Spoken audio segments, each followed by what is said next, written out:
నమస్తే, welcome to KK news. నేను శ్రీదేవి. ఏపీలో ఎన్నికలు ముగిశాయి. ఫలితాల కోసం అభ్యర్థులు నిరీక్షిస్తున్నారు. పోలింగ్కు కౌంటింగ్కు మధ్య 3 వారాల సమయం ఉండడంతో అభ్యర్థులు రిలాక్స్ మూడ్లోకి వెళ్ళిపోయారు. కొందరు విదేశీ పర్యటనలకు వెళ్ళగా మరికొందరు విహారయాత్రలో మునిగిపోతున్నారు.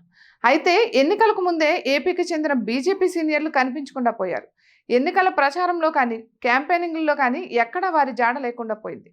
ఫలితాల ప్రకటన తర్వాత వారు ఎలా రియాక్ట్ అవుతారన్నది చూడాలి. ఏపీ బీజేపీ రాష్ట్ర మాజీ అధ్యక్షుడు సోము వీర్రాజ్ ఈ ఎన్నికల్లో ఎక్కడా కనిపించలేదు. అసలు బీజేపీ అభ్యర్థుల తరపున కూడా ప్రచారం చేయలేదు. ఆది నుంచి టీడీపీతో బీజేపీ పొత్తును వీర్రాజు వ్యతిరేకించారు. అయితే అనూహ్యంగా ఆయనకు రాష్ట్ర అధ్యక్ష పదవి నుండి తప్పించి పురంధేశ్వరిని తెరపైకి తెచ్చారు. టీడీపీతో పొత్తు కోరడం, సీట్ల సర్దుబాటు వంటి అంశాల్లో కనీసం వీర్రాజుకు సంబంధం లేకుండా పోయింది.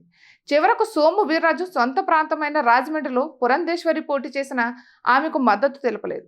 మరో నేత విష్ణువర్ధన్ రెడ్డి జాడ సైతం ఈ ఎన్నికల్లో కనిపించలేదు. బీజేపీలో ఉండి వైసీపీకి అనుకూలంగా పనిచేస్తారన్నది విష్ణువర్ధన్ రెడ్డిపై ఉన్న ఆరోపణ.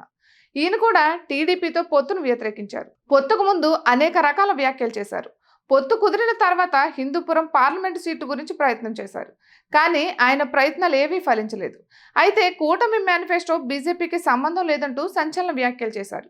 ఎన్నికల ప్రచారంలో కానీ ఎలక్షన్ క్యాంపెయినింగ్లో కానీ ఎక్కడా కనిపించలేదు. మాజీ ఎంపీ జీవీఎల్ నరసింహారావు మాత్రం అడపాదడపా మీడియాతో మాట్లాడారు. కేంద్రంలో ఎన్డీఏ, రాష్ట్రంలో కూటమి ప్రభుత్వం అధికారంలోకి వస్తుందని తేల్చి చెప్పారు.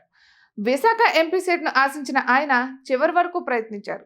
దక్కకపోయేసరికి అసంతృప్తికి గురయ్యారు. కానీ ఎక్కడా కూటమికి మద్దతుగా ప్రచారం చేయలేదు. బీజేపీ అగ్రనేతలు వచ్చినప్పుడు కూడా కనిపించలేదు. ఒకవేళ కూటమి గెలిస్తే ఈ నాయకుల పాత్ర ఏమిటన్నది తెలియాల్సి ఉంది. కూటమి ఓడిపోతే మాత్రం వీరి స్వరం పెరిగే అవకాశాలు స్పష్టంగా కనిపిస్తున్నాయి.